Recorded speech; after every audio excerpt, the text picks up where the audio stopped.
Ok. Como siempre, queremos agradecer a todos los invitados virtuales por asistir a esta reunión. Así que ya saben que empezamos el 2020 y siempre con temas de América Latina. Eh, la, Nuestra próxima charla será titulada Chávez y la transformación de Venezuela y estará a cargo de nuestro amigo Esteban Berta. Esa charla está programada para el día 25 de junio. Creo que es el día que Luis Guarda vuelve de África. Luis, 25 de junio. Sí. Y Sí, si creo que no hay se un lo comen, aniversario de bodas. si no se lo comen los leones. Y Daniel tiene un aniversario, ¿no, Daniel? 25 de junio. Por ahí andamos, me dice Goldie. Sí, bueno. Así que hoy tendremos el gran placer de ver y escuchar a Isaac Esese, quien nos hablará sobre la Inquisición en Hispanoamérica. Adelante, Isaac. Bueno, gracias por la invitación, Ovid, y gracias Sí. por ustedes estar presentes. Tenemos acá el primer slide, la Inquisición, una máquina deshumanizante, sangrienta e inmuladora. Para empezar a hablar de la Inquisición sin darle el contexto, una palabra que fue usada frecuentemente el año pasado, es como hablar de la historia empezando por capítulos 5 o 6. La Inquisición no fue una aparición aislada ni una reacción impetuosa de la Iglesia o monarquía española. Una serie de eventos críticos y caóticos como el cisma cristiano de la Iglesia romana y la ortodoxa del Imperio bizantino, la diseminación de cultos herejes como los cotares y los albigenses y los valdenses, fueron vistos como una amenaza mortal al catolicismo. La Inquisición fue usada para obtener metas políticas, religiosas, económicas y racistas. La meta política fue la de los reyes católicos que ambicionaban homogeneizar a la población del reino bajo una religión para unificar la España, que estaba dividida en pequeños reinos y principados. La meta religiosa era la de erradicar las creencias erradas en la relación de la ortodoxia cristiana y extirpar religiones diferentes a la cristiana, más las herejías. La meta económica era recaudar los bienes confiscados a los procesados y exilados y así rellenar los cofres exhaustos del reino católico para pagar a la curia local, al resto enviarlo al Papa y más que nada rellenar las fuentes exhaustas del reino católico. Los judíos fueron obligados a convertirse bajo pena de muerte o exilio. Los convertidos voluntariamente durante la segunda mitad del siglo XV alcanzaron un estrado social y nivel económico envidiable y holgado debido a las leyes canónicas y civiles que los declararon iguales a los viejos cristianos. Esto los convirtió en objeto apetecible para la gula y la rapacidad monárquica y clerical. La meta racial fue que el judío fue siempre visto como un extranjero donde residiera y no importaba cuánto tiempo vivía en ese lugar. Por lo tanto, durante el intento de unificar a España, se los marginó y la xenofobia hizo el resto. Además, la historia europea para con los judíos los hacía presa fácil para perseguirlos y hacerlos chivos emisarios de los cataclismos que azotaron al continente y la violencia desatada contra ellas, esencialmente por cualquier motivo.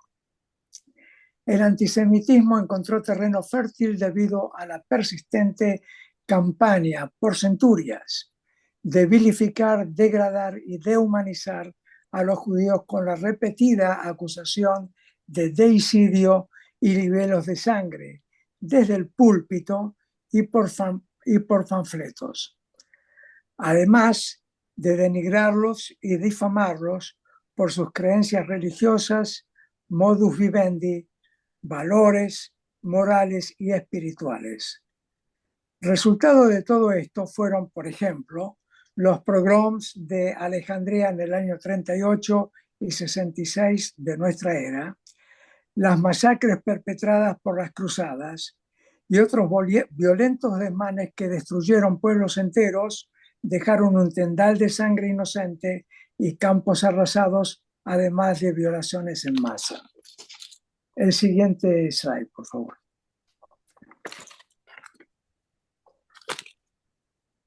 El siguiente slide. Sí. Un minuto. ¿Qué pasa con los slides? Problema acá con... A ver, acá ahora. ¿Está bien? Sí.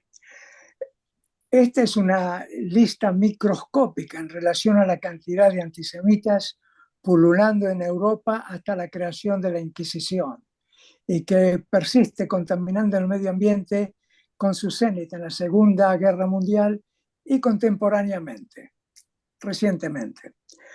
Los griegos incitaron la inquina de los egipcios contra los judíos para desviar la atención del populacho de los problemas que los afectaban. Los panfleteros contaminaron la mente popular desde mucho antes.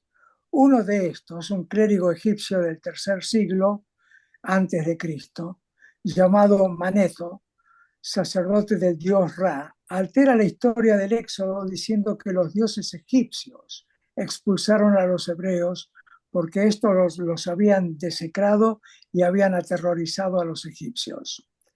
Más tarde aparece Apión, que era un oficial de la Biblioteca de Alejandría, que manifiesta que los judíos adoraban una cabeza de burro y que secuestraban a los niños egipcios para sacrificarlos. Más adelante, en la época ya cristiana, Crisóstomo, uno de los 4 padres de la Iglesia Católica, presbítero de Antioquía y patriarca de Constantinopla, ataca a los cristianos que fraternizaban con los judíos, que participaban en sus festividades y asistían a sus sinagogas, y calificó el nuevo año hebreo, Rosh Hashanah, y Día del Perdón, Yom Kippur, como festividades lamentables y miserables. San Ambrosio describió los principios del Pentateuco, o la Torá, como esclavizantes, prohibiendo a los judíos de ocupar cargos con autoridad sobre cristianos o tener esclavos cristianos. Teodosio III siguió y expandió los edictos de Teodosio I, persiguiendo y discriminando a los judíos, prohibiéndoles su acceso a ocupar cargos públicos y a la construcción de nuevas sinagogas. El siguiente slide. No, tiene que haber un número 3. Sí, hay. Estos son los papas y los reyes cómplices de la creación de la Inquisición. Lucio III, en 1184, crea la Inquisición con la sede en Languedoc, al sur de Francia, con jurisdicción en el norte de Italia y Alta Cataluña. Y eso se debía a querer someter a los herejes cátaros o albigenses y a los valdenses. Esa Inquisición fue considerada un fracaso, por lo que Gregorio IX, por una bola en el 1231, propone que la Inquisición pase a manos del pontífice y sus agentes directos. A esa Inquisición se la llama pontificia. Además, expande esa jurisdicción sobre todo lo que la Iglesia entiende por herejía. Y esa extensión es bastante panorámica. A pedido de los reyes católicos, Sixto IV accede a la creación de la Inquisición española, estableciéndose en Castilla en 1478 y en Aragón en 1483. La razón del pedido de los reyes católicos fue mantener la unidad religiosa de los españoles con miras a unificarlos y hacer un reino único en España. Los reyes católicos se hacen cargo de la persecución, prosecución, condena y penalidades de los procesados. Más importante de todo esto era el control de los bienes confiscados a los procesados por la Inquisición. Los judíos y los moros caen ahora en la red de los herejes y doña Juana la Loca extiende el poder inquisitorial a México, Lima y Cartagena.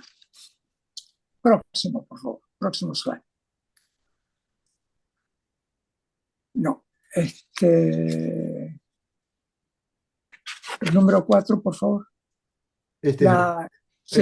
La Inquisición medieval con Lucio III, 1184, la Pontificia en 1231 con Gregorio IX y la Española o Real en 1478 por bula de Sixto IV. Adelante, la próxima. Como dije, con Juana la Loca, la Inquisición se extiende a México, a Lima, Perú, y a Cartagena, que está al suroeste de Barranquilla. Próximo, por favor. Las leyes antijudías promulgadas por las Cortes de Sevilla, apenas se instala la Inquisición, fueron una versión abreviada del engendro nazi de las leyes raciales de Nuremberg en septiembre del 35. Los judíos son inhabilitados de servir en las cortes, oficinas administrativas, practicar abogacía, practicar la circuncisión, celebrar el sabbat. Además de restringir sus actividades económicas y sociales, los obligaba a vivir en juderías. El proceso copiado y expandido a lo que fue conocido en los guetos desde el año 1516 y expandido durante la Segunda Guerra Mundial. Además, la Inquisición en ese momento ya forzaba a los judíos a usar insignias que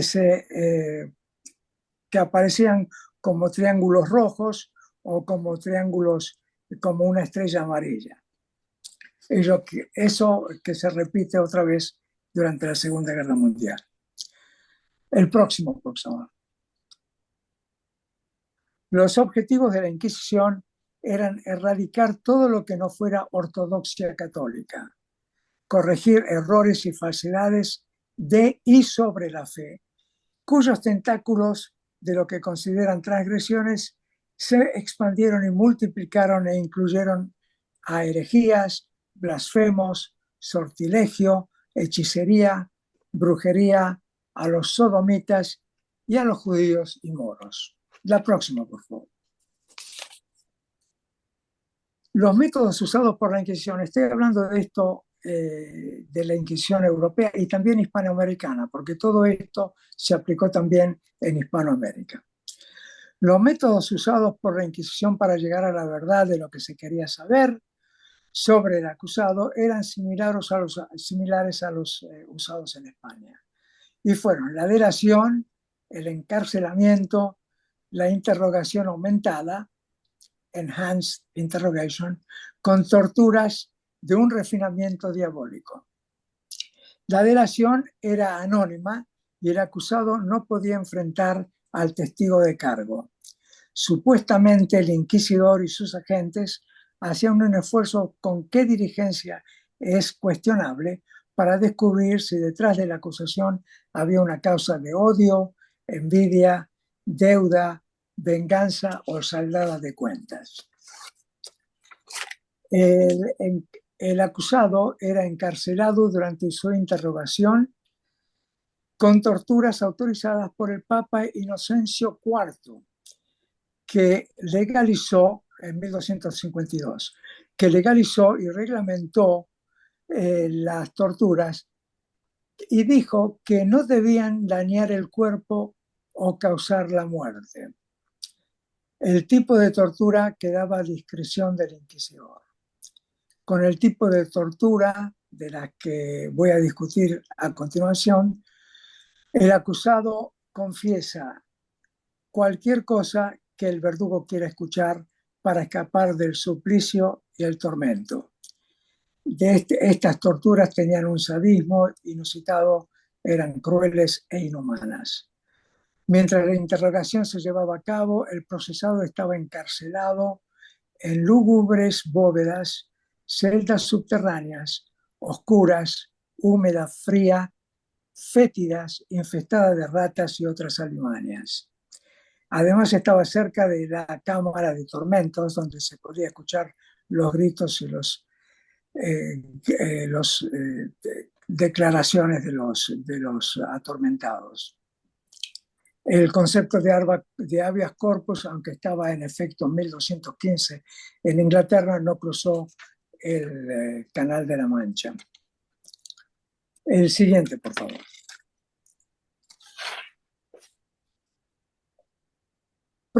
Prólogo al procesamiento.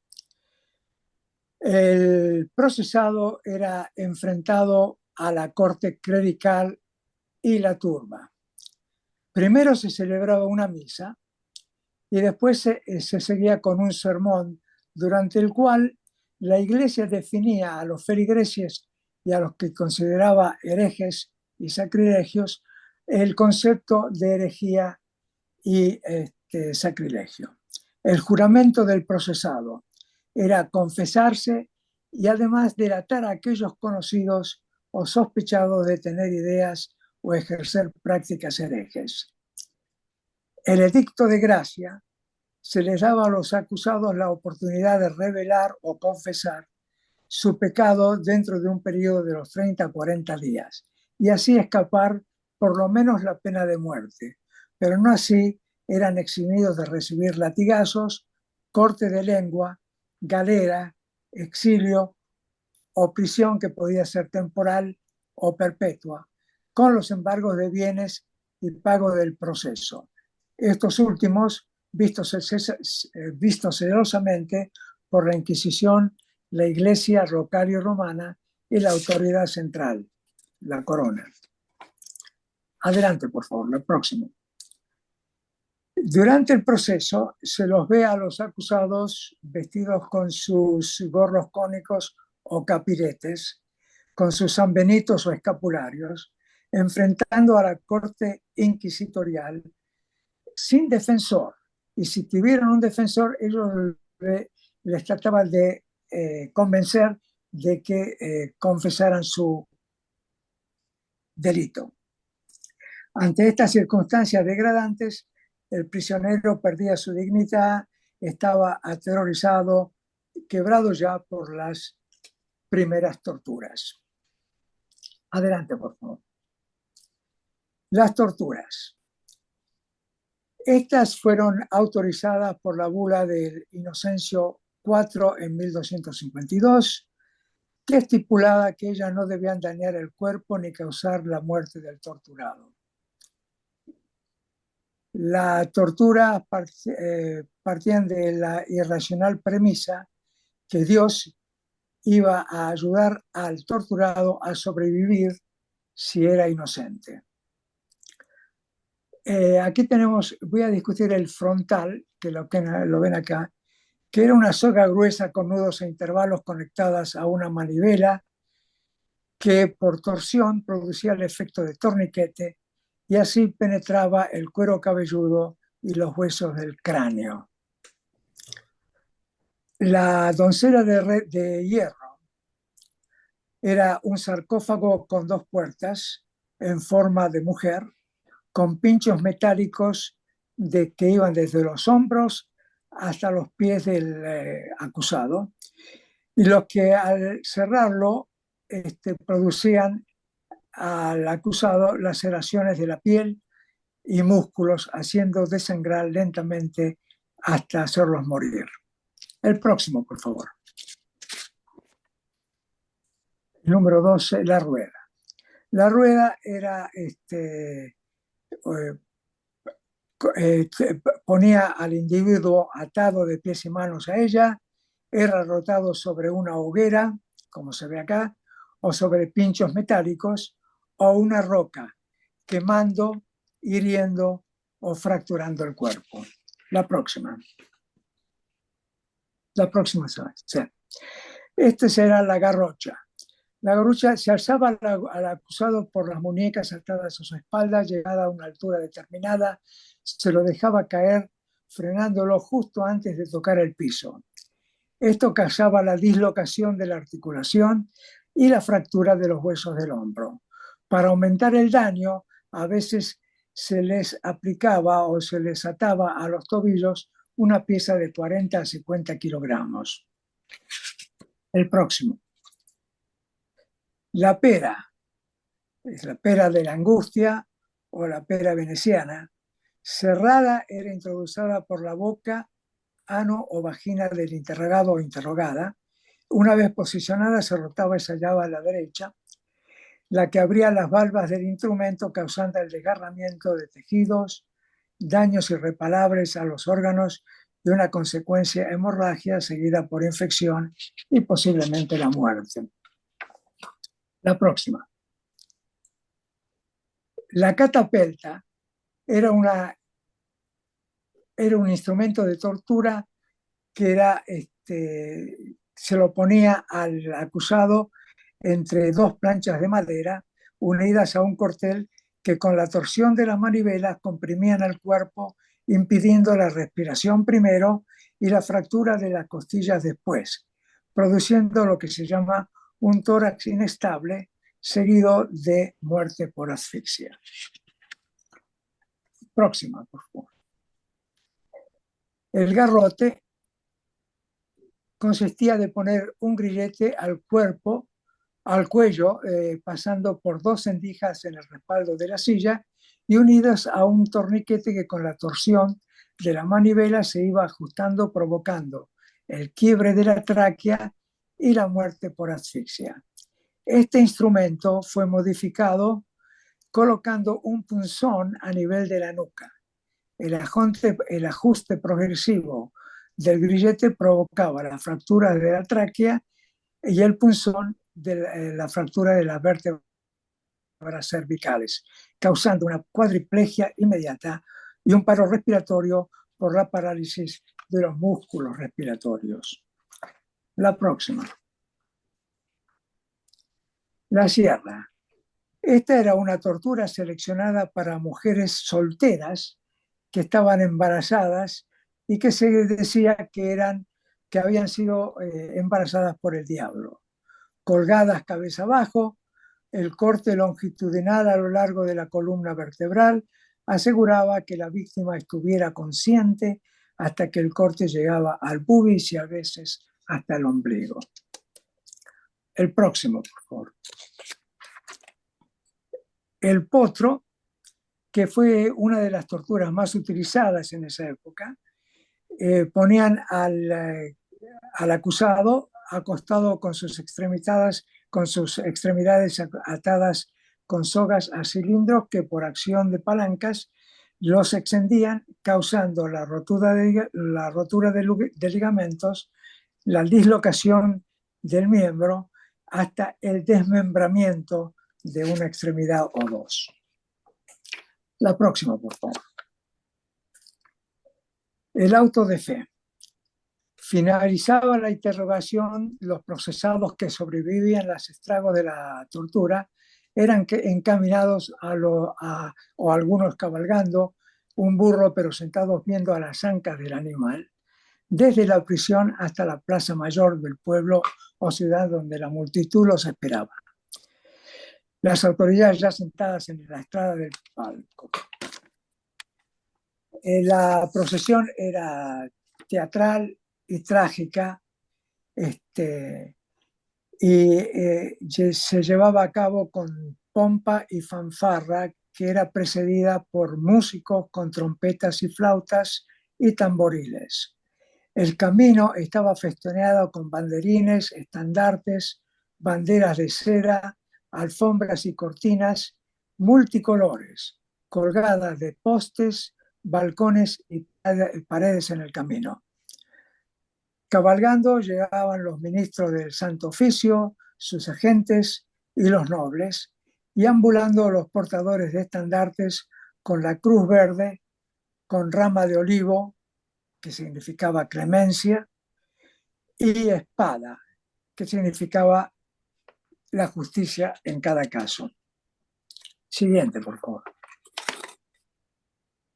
Después de la marcha desde la prisión, los condenados llegaban al pabellón de los magistrados, que se ve acá, con el inquisidor encima de todos, bajo un toldo, el resto de la pompa, para escuchar sentencia.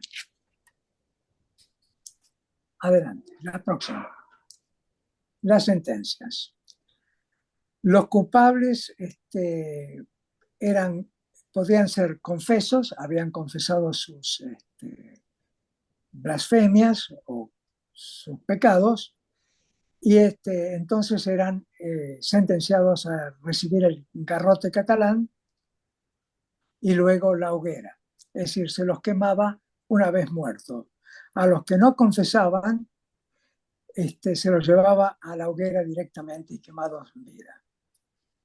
A los fallecidos encontrados culpables se exhumaban sus restos y se quemaban junto a una esfinge que representaba al muerto. Los reconciliados eran aquellos confesos de transgresiones menores que se reconciliaban con la iglesia. No se les aplicaba la pena de muerte, pero no eran eximidos de algún castigo como azotes, prisión temporal o perpetua, el exilio, la galera y sobre todo la confiscación de bienes y pago del proceso. Los reconciliados recalcitrantes, aquellos reconciliados que recidivían con sus herejías, eran quemados en estacas. Todos los condenados a muerte, llamados relajados, eran transferidos a la justicia secular para ser ejecutados. La próxima, por favor. La Inquisición en Hispanoamérica.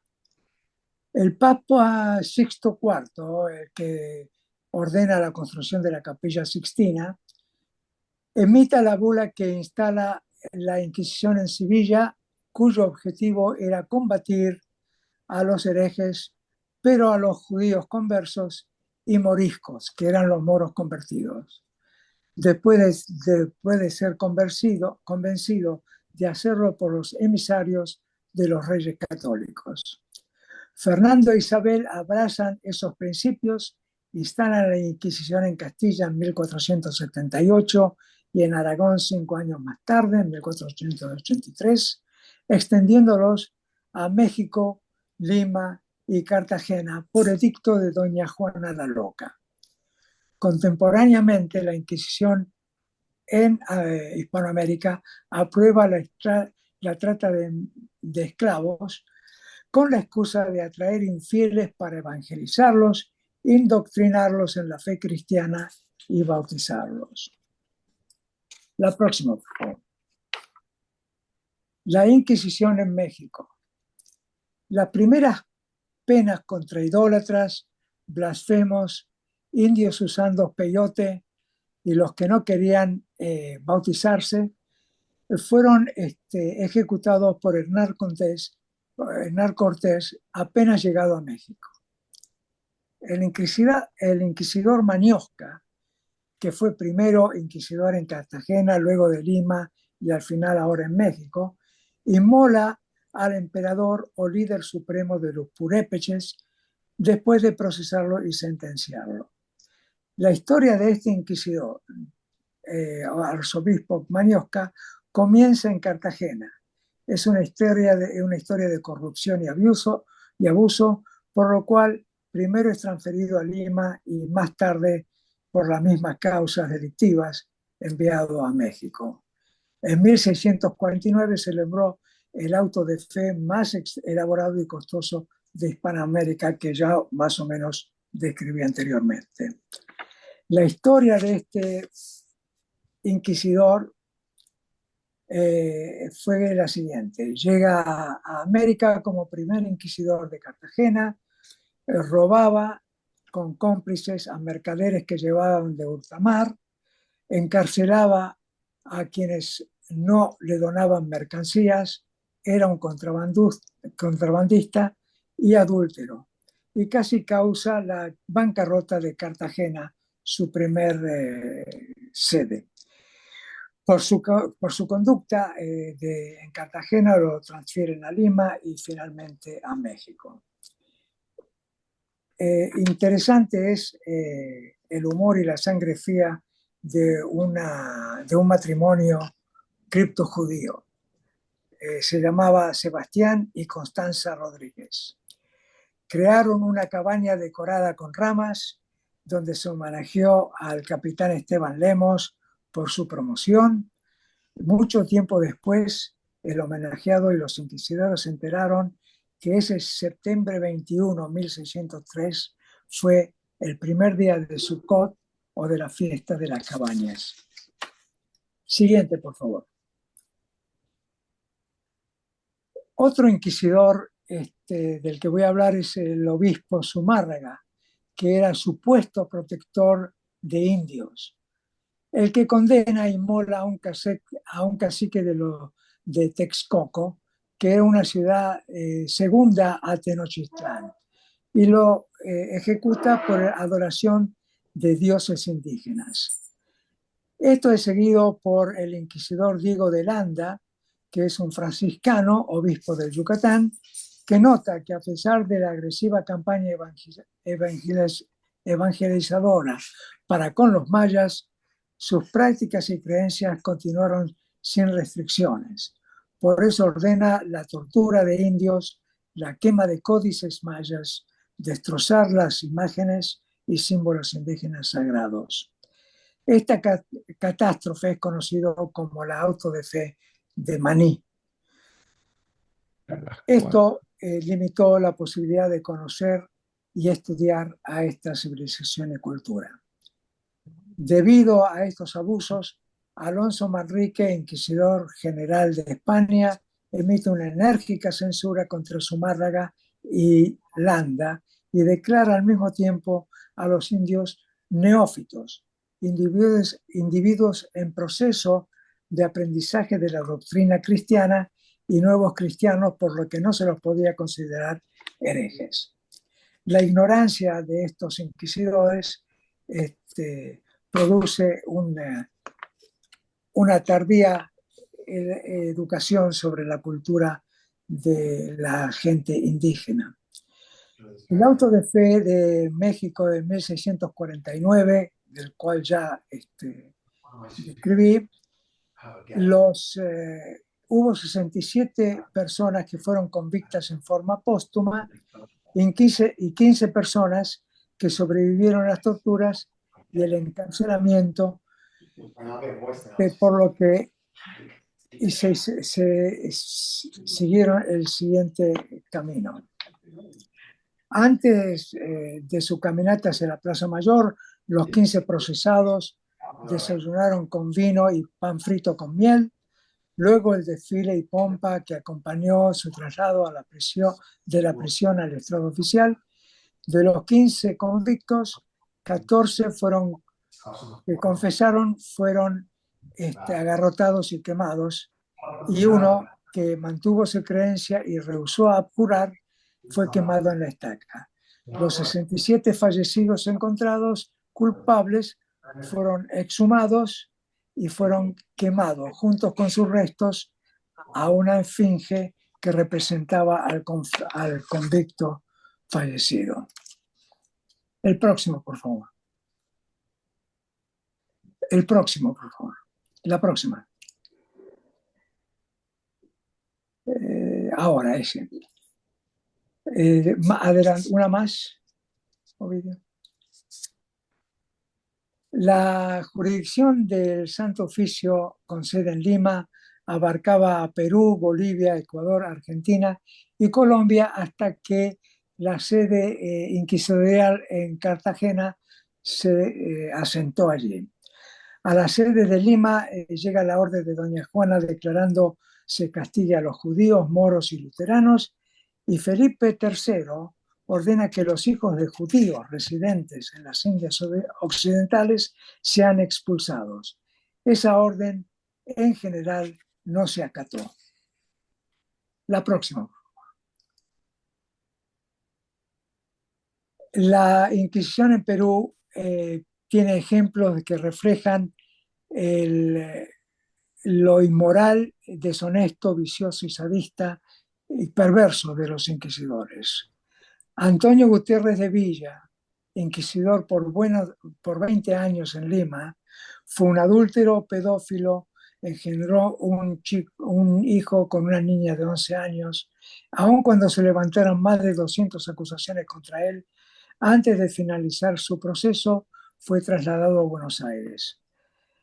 Y el ejemplo de la acusación motivada por codicia y ambición de poder es reflejada por el caso de Francisco de Aguirre, conquistador y gobernador de Chile y autoridad sobre el noroeste argentino.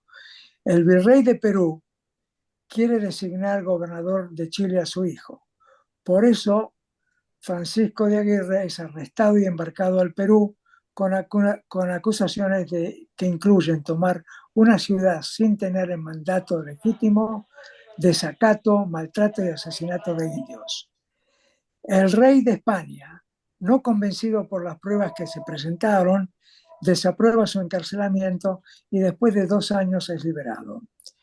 Lo nombran gobernador de Tucumán, pero sus enemigos lo persiguen y la Real Audiencia le hace un juicio inquisitorial por hereje. Esta vez, sin pruebas fehacientes, lo liberan y multan con 1.500 pesos de aquella época, y la investigación, que duró 3 años, lo absuelve al abjurar de sus ideas no ortodoxas. La próxima, por favor. La Inquisición de Cartagena. El inquisidor dominico obispo Maniosca, del que ya hablé, llega a Cartagena y funda la primera sede inquisitorial en ese lugar por orden de Felipe III. Maniosca representa a gran parte de los borrachos por su poder sobre vida y muerte como inquisidores. Fue corrupto, adúltero, contrabandista, fornicador, perverso, activo en venganzas políticas, protector de delincuentes y ociosos. Encarcelaba a los mercaderes de ultramar si no le donaban, en cuestión, mercancías, y desterró a varios de sus investigadores. Por sus gastos excesivos, casi lleva a la bancarrota a Cartagena. El Supremo Consejo de la Inquisición los traslada a Lima, donde continúa con su conducta delictiva, y poco más tarde es transferido a México. Ahí las denuncias fueron creciendo, los pecados multiplicados, los escándalos acumulándose, y sin embargo muere sin ser procesado en diciembre 12 de 1650. La Inquisición en Cartagena. La burocracia en Cartagena llega a su cenit. Además de las persecuciones, procesos, torturas y sentencias de las que ya hablé y se repitieron con obsesiva negligencia en Cartagena, se agrega ahora en cuestiones administrativas a la tortura documentaria. Las investigaciones sobre limpieza de sangre de aquellos que deseaban trabajar en agencias clericales u oficinas públicas llevaban años y cubrían por lo menos 5 generaciones. Aplicantes hubo que murieron sin conseguir el certificado. Además, el aplicante debía pagar todos los gastos administrativos y el proceso de sumar todos los gastos. La próxima. La próxima vez. Ok. Just a minute. La Inquisición en Argentina. En Buenos Aires se creó una comisaría que dependía del Santo Oficio de Lima. Las comisarías inquisitoriales eran una sucursal menor de la Inquisición que se dedicaba a investigar, compilar la documentación del caso y luego trasladarlo junto con el acusado a Lima. La creciente llegada de barcos desde Portugal con libros prohibidos y judíos que se escapaban de la Inquisición portuguesa, que era más salvaje que la española, se crea una sede inquisitorial en la provincia de Tucumán. Además, en Córdoba y en Santiago del Estero se crea una comisaría de la Inquisición, respectivamente, que depende de la Inquisición de Lima. En Argentina, los procesos se llevaban a cabo a paso de tortuga. Las torturas eran aplicadas esporádicamente y sin la saña ejercida en Lima, México y Cartagena. Muchos de los que eran trasladados a Lima para ser juzgados se escapaban o se los dejaban escapar. La próxima. El fin de la Inquisición. Con la invasión de Napoleón y los decretos de Chamartín, que era un suburbio de Madrid, se suprime la Inquisición en España afrancesada en 1808 y en España patriota las Cortes de Cádiz desmantelan la Inquisición no solo en España, pero en toda América, 1813. Sin embargo, al ser expulsados los franceses, Fernando VII vuelve al poder y reestablece la Inquisición en 1814. Una rebelión militar comandada por el coronel Rafael del Riego lo induce a terminar con la Inquisición, pero 3 años más tarde la reimpone. Finalmente, la regente María Cristina, regente por Elizabeth II, la que sería reina de España a los 13 años, la disuelve en forma completa y definitiva. Próxima, por favor. Es así que la abolición de la Inquisición en América termina en 1813 en Lima y Argentina, en 1820 en México y en marzo de 1813 por la Asamblea General Constituyente en Argentina. La próxima, por favor.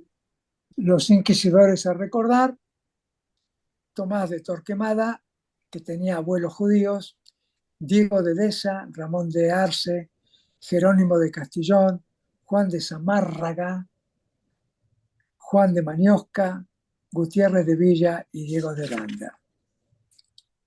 Además, la próxima, por favor, la última,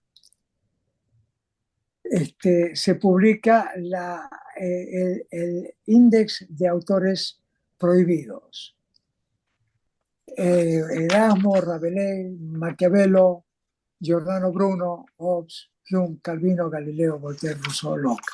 Esto atrajo una ceguera intelectual a España que duró muchos años y por mucho tiempo, no hace mucho tiempo, hemos visto la cancelación de libros aquí también, del diario de Ana Frank, los libros del Dr. Seuss, El mundo feliz de Aldous Huxley, La rebelión en la granja de Orwell y To Kill a Mockingbird en Estados Unidos. Con respecto al número de asesinados de la Inquisición, llama el poco número de los declarados. Y es mi impresión que ese bajo número se debe a que, primero, los penados a muerte por la Inquisición eran transferidos a la justicia secular para ser ejecutados. Por lo tanto, la Inquisición se lavaba las manos y consideraba que no eran sus víctimas directas. Además, las víctimas exterminadas por la Inquisición son aquellas ejecutadas en la estaca u horca, pero no cuentan aparentemente las víctimas que no sobrevivieron las crueles e inhumanas torturas, como ya hemos visto, como la pera, la catapelta, el potro, la pera, el garrote, con sus consecuentes desgarramiento de tejidos, destrucción de órganos hemorragias e infecciones, más el estrago de la inanición y el confinamiento. Y con esto llego al fin de mi presentación. ¿Preguntas? Muy completo, Isaac. Muchas Gracias. gracias. Muy bueno. Así que vamos a tener algunas preguntas. Quería preguntarte el asunto de la pureza de sangre. Dice que tenían que lograr certificados que podían llevar años. Pero tengo Exactamente. entendido que esos certificados a veces se los vendían, se podían comprar, digamos. Exactamente, la coma, como dije, había una corrupción absoluta a todo nivel, desde el inquisidor hasta sus agentes más inferiores. Y todo lo que podía ser pagado y comprado por esta gente se hacía. Y muchos de estos certificados de limpieza de sangre se conseguían de esa manera. Así es. Ok, ¿cuál era el pecado más grande de los cuales se lo acusaba? Era la herejía, pero, o sea, eran los convertidos que seguían practicando su religión. Exacto. Pero yo creo que la pena más grande era el convertirse al judaísmo. Eso era algo que no se perdonaba y que directamente lo llevaba a uno a la hoguera. Este, pero las demás, ¿cuál fue tu pregunta Bueno, el especialmente? pecado más grande que se los acusaba era que seguían practicando, o sea, se les daba la En elección secreto, sí, en secreto. en secreto. Por eso lo llamaban marranos, O porque cripto, sí, o cripto. sí, los cripto judíos. Ok. Daniel levantó la mano. Adelante, Daniel.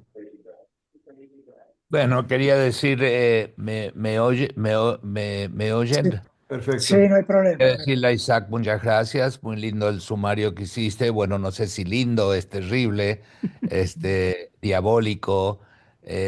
Uno se asusta del cerebro humano que puede engendrar este tipo de actividad, particularmente saliendo de una institución que se supone hacía bien.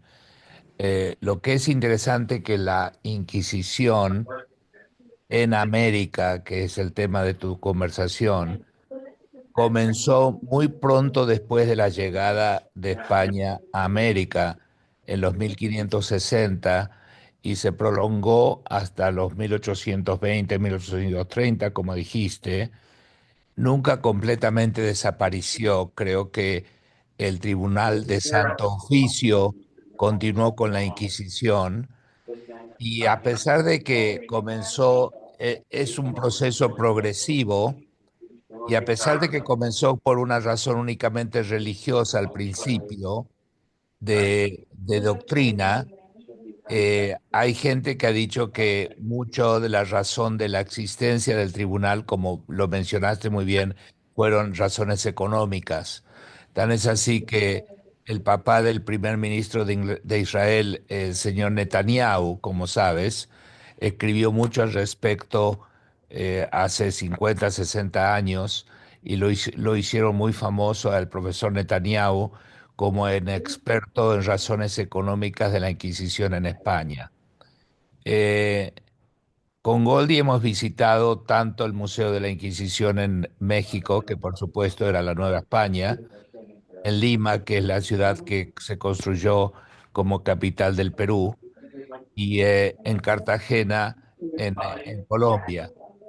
En la Ciudad de México se puede ver el Museo de la Inquisición en la Plaza de Santo Domingo, frente a la iglesia de Santo Domingo. Hay un palacio donde funcionaba la vieja escuela de medicina en forma interesante, y es muy interesante eso. En Lima, en la legislatura o en el Congreso antiguo, antes de que se construyó una nueva, y en Cartagena hay un palacio de la Inquisición también muy céntrico que se puede visitar y donde se puede ver lo ingenioso que eran las torturas y los mecanismos de hacer sufrir a los individuos. Eh, Comenzó, incluso con el asunto de la pureza de sangre, precedió a los nazis la mitad del siglo XX y se transformaba de una situación que no, aquel que no era conformista y aquel que había tenido un pasado moro o protestante o judío o gitano o homosexual o lo que sea, o que no estaba de acuerdo, y era terrible el asunto de las denuncias y todo lo peor que conocemos de la humanidad. Es un tema tenebroso, pero realmente muy interesante conocer porque es mundial y universal, aunque específicamente al tema que vos dedicaste. Muchas gracias, muy interesante. Gracias. Luis Guarda, estás en mudo, Luis. Sí, adelante. No, una charla difícil de escuchar, ¿no? Porque la barbaridad humana no tiene límite, ¿eh? Y la barbaridad humana no cesa, no, ha continuado a través de la historia humana y continúa hasta nuestros días. Y nada hemos aprendido. Y hoy vemos, por ejemplo, el resurgimiento de políticas antirraciales, de políticas, empieza el antisemitismo nuevamente a surgir, que es muy preocupante, creo yo. Pues yo no sé cuál es la solución a esto, ¿eh? No sé siquiera si hay solución, porque en los 10.000 años de historia humana o más probablemente, el ser humano no ha aprendido nada, absolutamente nada. Las barbaridades siguen cometiéndose. Los holocaustos continúan. Vean Camboya, vean Ruanda, es un desastre.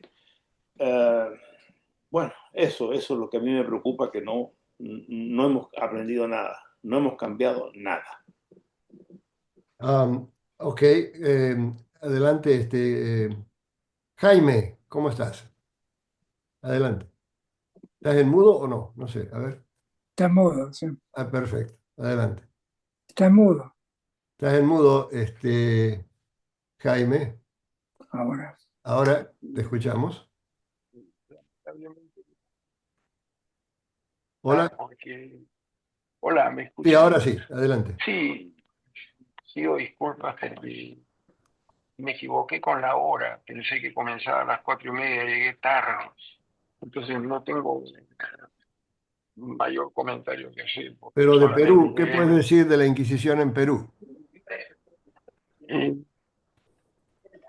no mucho. Ah, una cosa terrible. eh, y yo he estado en el Museo de la Inquisición. El Perú es chico, no hay gran cosa para ver, pero ves pues los instrumentos de tortura y lo que se hacía.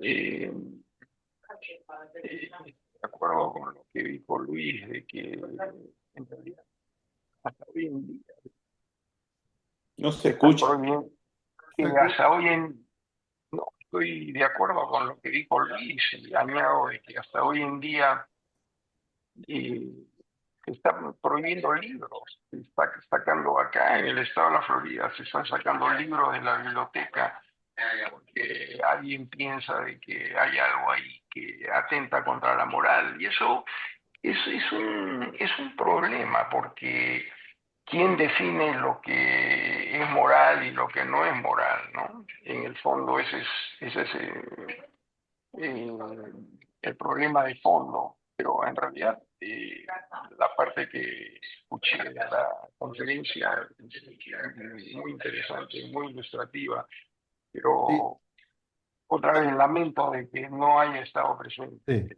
La primera mitad de la conferencia mostró todos los diferentes instrumentos de tortura, básicamente, y mostró cómo comenzó todo, pero ya, en fin. Alguien? Sí, Goldie, adelante. No te escuchamos, Goldie, estás en mudo, ¿eh? Ahora, Perfecto, adelante. muchísimas gracias por tan explicativa, tan difícil y tan verdadera la conferencia que has dado, Jaime Isaac. y Isaac, y por todos los comentarios que se han hecho que realmente nos hacen pensar no solo en el horror de lo que fue, de lo que ha sido, sino en lo que se ha hecho en nombre de la religión. Y, y duele ver que había tantos y tan corruptos individuos que cuando se sabía de sus corrupciones y de lo terrible que estaban haciendo, eran transferidos de un lado al otro para continuar, si no fuera en Perú o en otro lado, en Argentina, etcétera. No había una manera de pararlos hasta que no llegó el dictamen de arriba. Y eso no implica eh, el horror de lo que hacemos como seres humanos ha parado, como bien se ha dicho. Y bueno, te agradezco que no me vas a dejar dormir hoy después de ver todo lo que hemos visto, que ya lo sabíamos, pero cuando lo ves gráficamente, te hace pensar y sufrir. Pero mil gracias. Eh, Una pregunta, mira, podría ser una pregunta. sí, Jaime. Eh, ¿Cuál es el número total de víctimas que se atribuyen a la Inquisición? Porque una vez en una conversación me preguntaron, se hizo esa pregunta, y yo dije, más de 100.000, pero no es tanto. No. O sea, No, no sé si tienes un número, Isaac, no, de... lo que pasa es que existe lo que se llama la leyenda negra de España. Exacto. La leyenda negra de España implica que la Inquisición no fue tan malévola como se describe y que en general los muertos fueron muy pocos y, no fue maligna para nada. Pero esa es la parte de los que están detrás de esa historia, de la leyenda negra. En realidad hubo muchos muertos. Lo que pasa es que, como yo discutí, a los ejecutados por la Inquisición se lo pasaron a la justicia secular. La justicia secular fue la que mató a los acusados por la Inquisición. Entonces la Inquisición se lava las manos, dice, nosotros no los matamos, ellos los mataron. Entonces, ese es un número que ellos no consideran. Y el segundo número es el que también dije, ¿quiénes aquellos los que sobrevivieron las torturas? Con huesos fracturados, con ligamentos destrozados, no podían sobrevivir. Además estaban en celdas que estaban negras, oscuras, húmedas, malolientes y infestadas de ratas y toda clase de alimañas. Eso no lo cuentan ellos. Entonces yo creo que hubo muchos miles de personas que murieron en la Inquisición. No sé cuántos, pero miles, seguro. Si puedo agregar a Isaac, Jaime, los números en los siglos que duró la Inquisición en Hispanoamérica y en España no llegaron a unos pocos miles, nada comparado con el siglo XX y XXI, pero el efecto del terror que causó en la población, porque los actos de fe y los sanbenitos era para escarmentar a los nonconformistas, era para asustar a todo el mundo, era para crear el asunto de delaciones y de misinformación y de que toda la población siga al líder o al gobierno en ese momento y a la idea oficial. Y de vuelta, Isaac se concentró, yo también con el tema judío, pero está el tema de los protestantes y el tema de los homosexuales y de los gitanos y de todo aquel que pensaba diferente, Las brujas. podía ser denunciado ante la Inquisición en los países católicos. Y bueno, y tenía muy buen efecto desde el punto de vista del terror de la población a oponerse a la idea oficial. Así que no se necesitaba más que miles. La idea de genocidio, etcétera, es posterior, es más bien del siglo XX, con la eficiencia alemana. Ah, Isaac, una pregunta. sí. ¿Quiénes estuvieron detrás de la creación de la leyenda negra de España? Fueron Anglosajones. los anglosajones. Los anglosajones. Los anglosajones con la inquina que tienen contra España, etcétera, etcétera. Entonces crearon esta historia de la leyenda negra de España. Y hasta el día... si tuvieses que apostar a un número aproximado de víctimas, dirías que en qué rango más o menos. Yo vi de 40.000 a 150.000. ¡Wow! Así que por eso te digo. Ya, claro, no, entiendo las razones, claro. Luis Guarda levantaba. Luis Guarda, adelante. Sí, la Inquisición era un elemento de control poblacional. Si tú no ibas a misa, no aparecías en misa, corrías el peligro que te denunciaran. Ese era un punto. La otra cosa es que también hubo una Inquisición protestante que causó el terror en Ginebra, ¿no? Con Calvino. De esa se habla poco, aunque probablemente el número de ajusticiados no fue tan alto. Uno de los más conocidos, por supuesto, fue Miguel Servet, ¿no? Que fue ajusticiado a la Inquisición calvinista. Y como este tema tiene tanto que ver con el antisemitismo, quería agregar una cosa, una experiencia que tuve en Alemania. Estábamos con Aurora en Berlín y se llamó a una concentración, la llamó el gobierno, ¿no? Una concentración para celebrar, no para celebrar, sino para recordar a las víctimas del Holocausto y recordar a los alemanes de lo que había sucedido. Y nosotros decidimos ir y estaba la canciller Merkel, las grandes autoridades alemanas, autoridades religiosas, católicas, protestantes, judías. Y lo primero que me llamó la atención, el poco número de gente que había. Yo pensé que iba a ser una cosa multitudinaria y no lo fue. Primera sorpresa. Segunda sorpresa, al día siguiente, después de este acto contra el Holocausto y toda esa infamia que ocurrió, en el Tiergarten, el parque ese que alemán en Berlín grande que hay, aparecieron muchos letreros con pintura de spray, ¿no? Con slogans antisemitas. Eso a mí me chocó tremendamente, ¿no? Al día siguiente. O sea que esto del antisemitismo es una cosa muy preocupante y muy viva en el mundo occidental. A ver, Esteban, ¿tienes un comentario de Esteban? Sí. Yo estudié en Venezuela, en escuelas públicas y también estudié con los jesuitas. Y la verdad es que este tema no apareció casi nunca.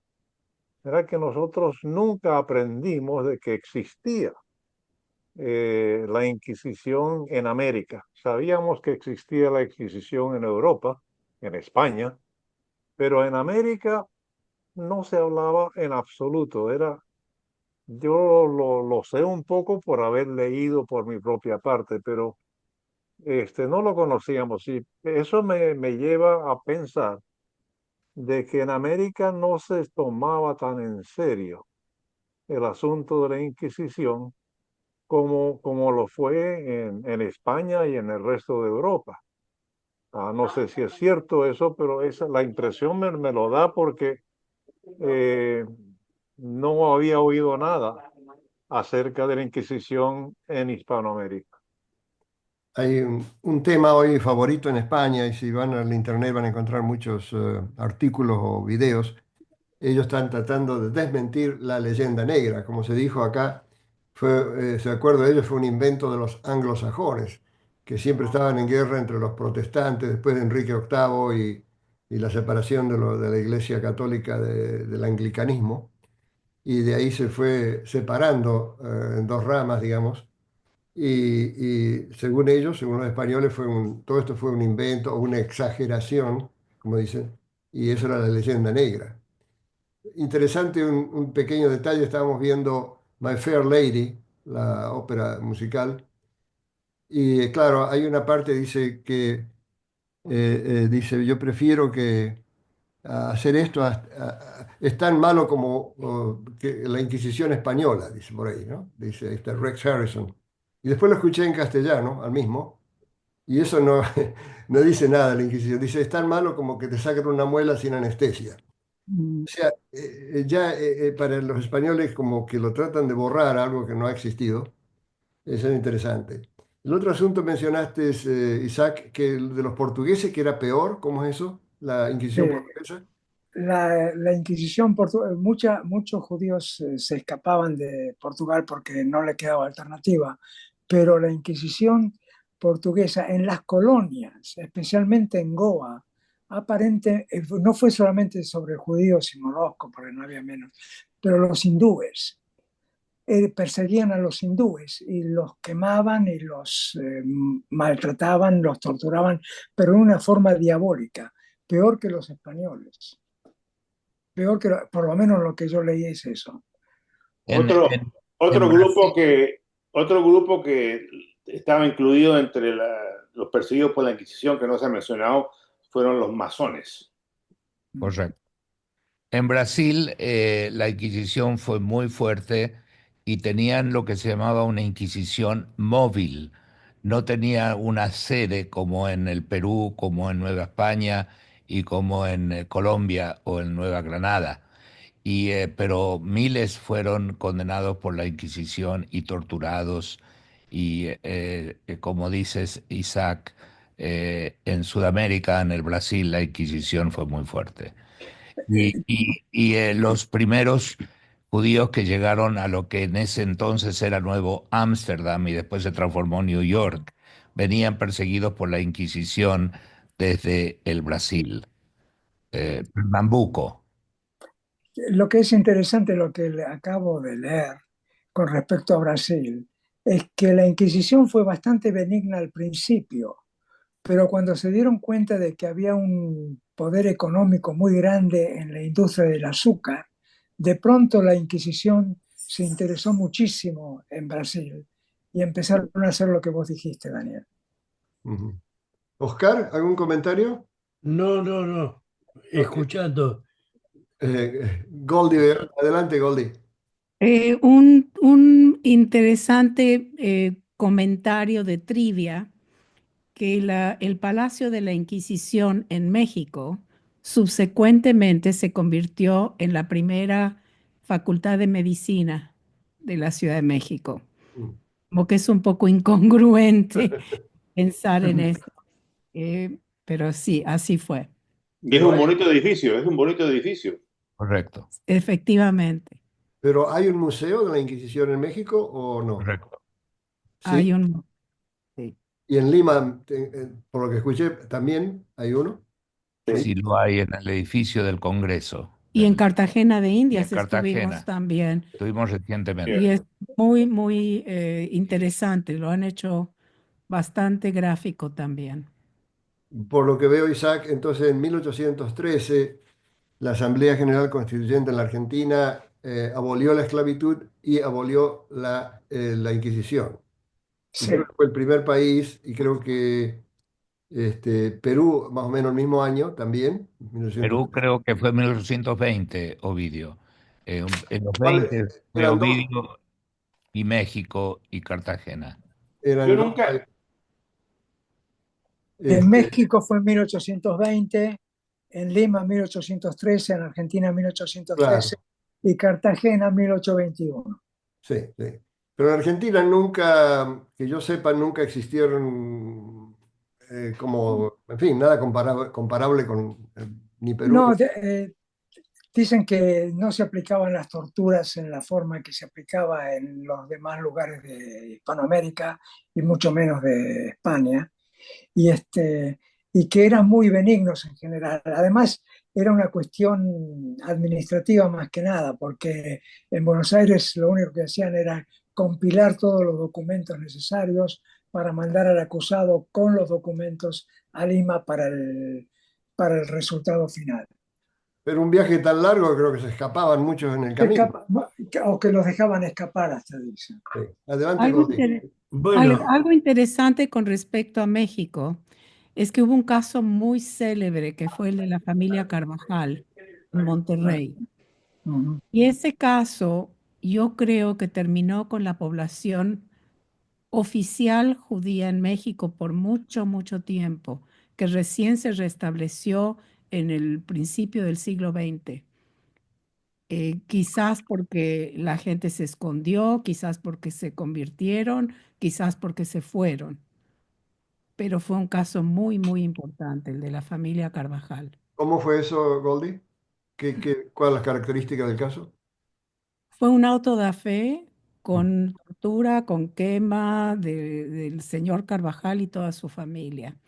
Y se les acusó de ser judíos que no se habían convertido, que eran criptojudíos, y parece que había suficientes muestras de que así fue.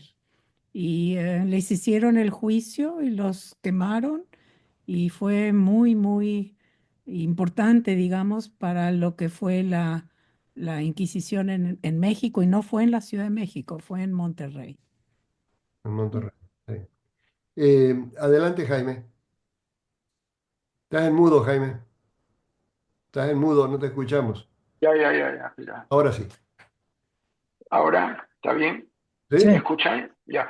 sí. Una pregunta, disculpa si ya lo cubriste, porque como te digo, llegué un poco tarde.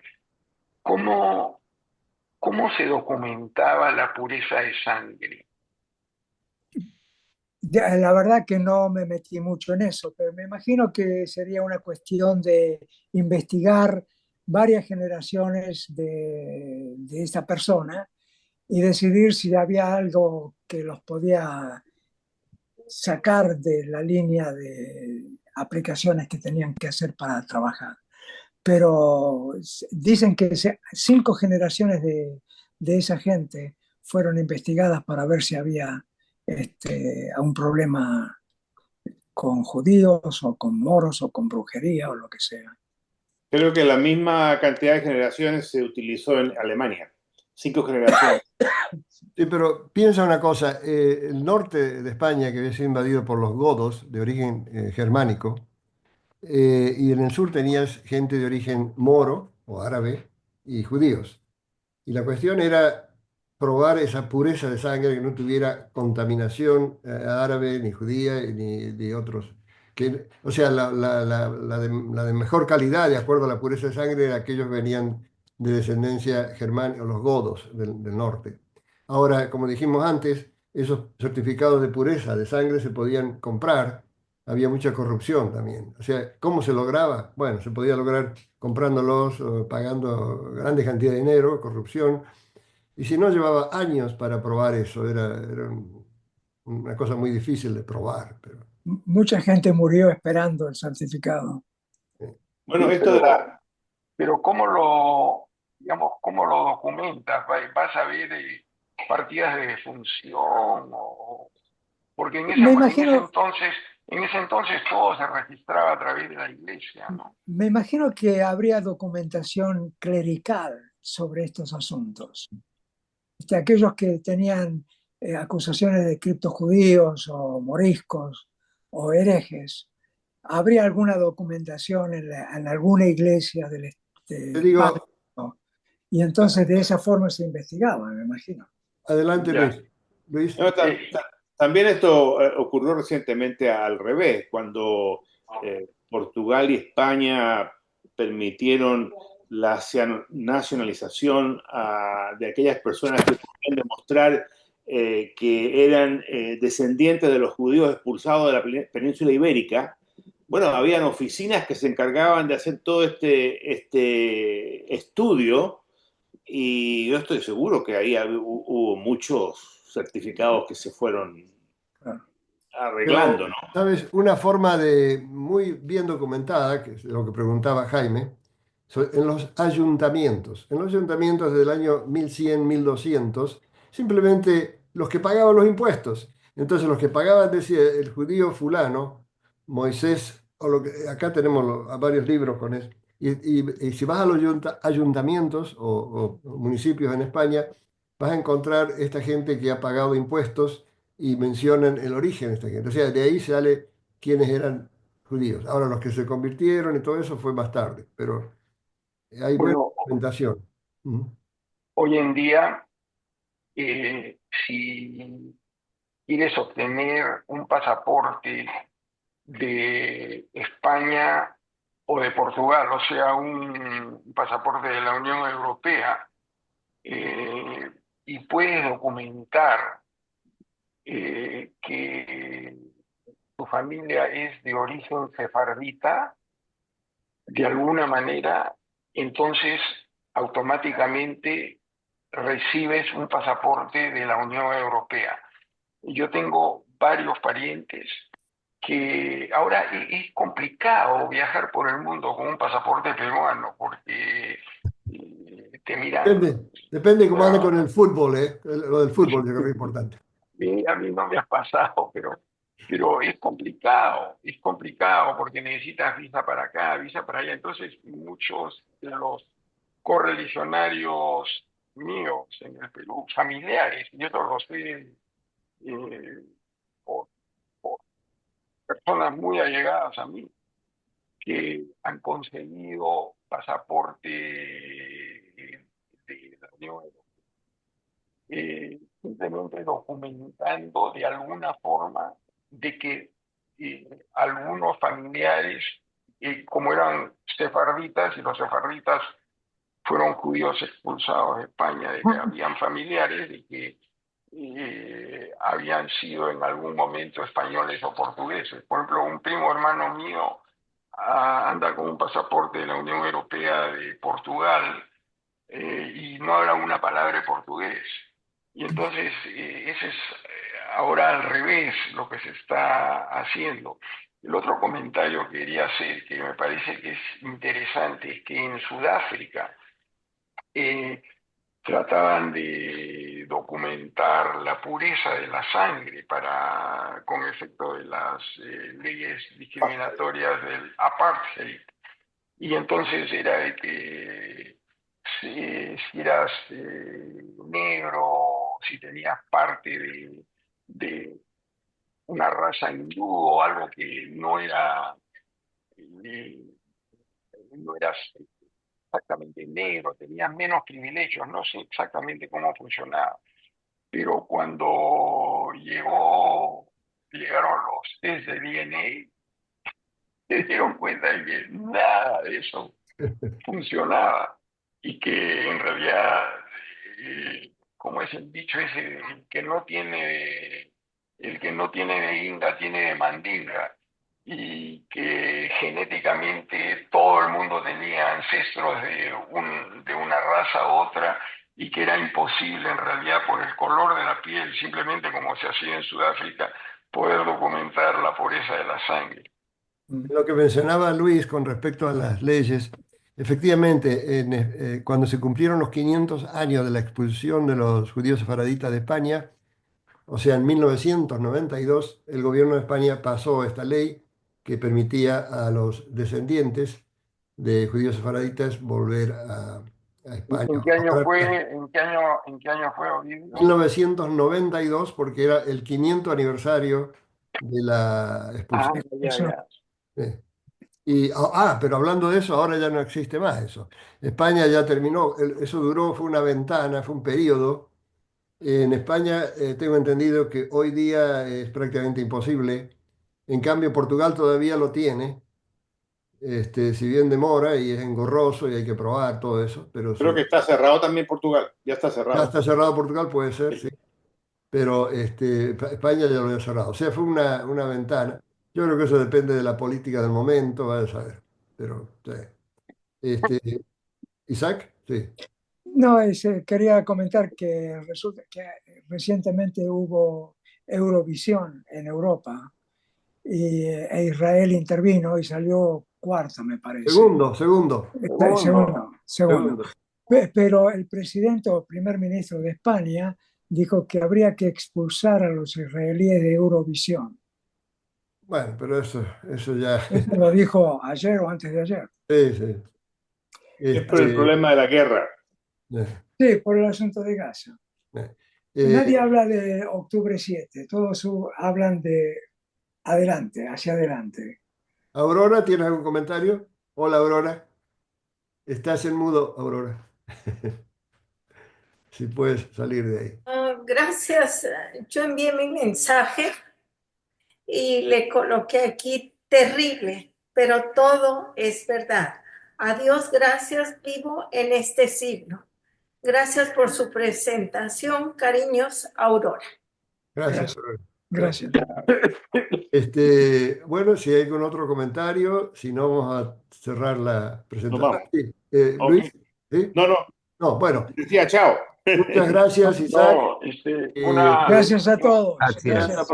Gracias. Un último comentario con un mal chiste, Sí. pero interesante porque es revelador. Dice que hay un judío que está leyendo los periódicos palestinos y se le acerca a uno y le dice: oye, Moisés, ¿qué pasa? ¿Por qué estás leyendo tú los periódicos palestinos? Él dice: porque me hace sentir mucho mejor, porque dice que soy dueño de bancos, que controlo Hollywood, que controlo todos los periódicos. Me hace sentirme muy bien cuando leo esos periódicos. Bueno, no te olvides una cosa.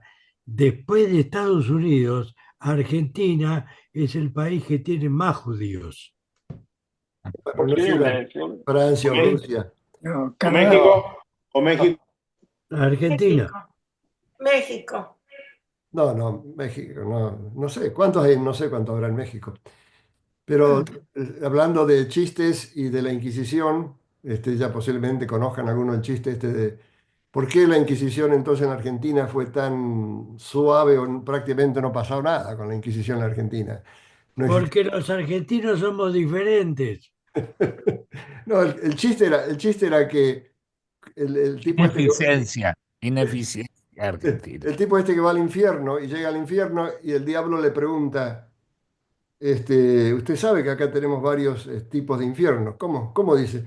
Hay varios, tenemos el infierno ruso, el francés, el inglés. Bueno, a ver, explique. En el infierno ruso los ponen sobre una parrilla ahí, los queman vivos.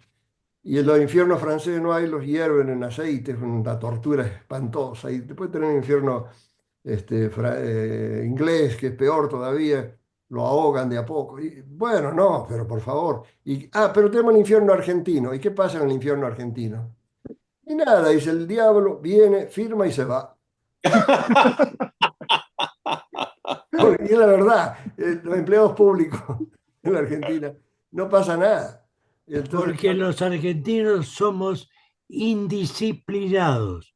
Eso lo dijo el Papa Francesco y tenía razón.